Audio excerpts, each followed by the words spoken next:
Hi friends, ఇప్పుడు మనము గులాబ్ జామ్ చేసుకుందాం. దానికి కావాల్సినవి ఏంటంటే గులాబ్ జామ్ పౌడర్,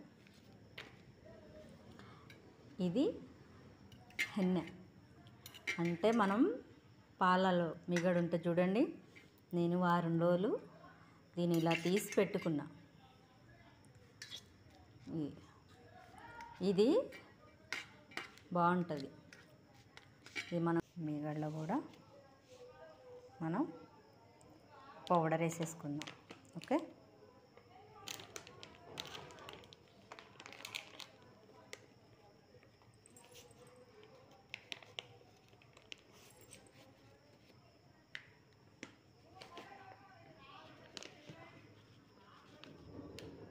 ఓకే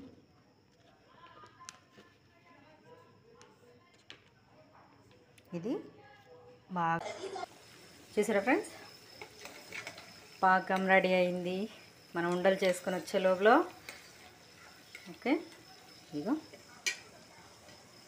ఇలా చూసారా, లైట్గా, మరీ ఎక్కువైతే బతుకుంది.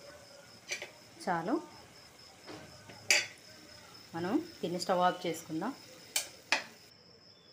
ఇప్పుడు ఈ బౌల్స్ మనం వేపుకోవాలి కనుక కూడా నిదానంగా తిప్పాలి. మనం గబ్బగబ్బ తిప్పితే ఏమైందంటే విడిపోతాయి, పగిలిపోతాయి. ఇలా ఈ కలర్ వచ్చేలాగా, మెరూన్ కలర్ వచ్చేలాగా మనం స్టవ్ సిమ్లో పెట్టుకొని వేపుకోవాలి. ఓకే,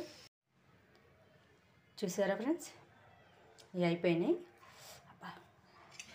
ఇవి తీసేసుకుందాం. ఓకే, ఇప్పుడు వీటిని మనం నిన్నాం. చూసారా, గులాబ్ జామ్ రెడీ. ఎలా ఉందో కామెంట్ పెట్టండి.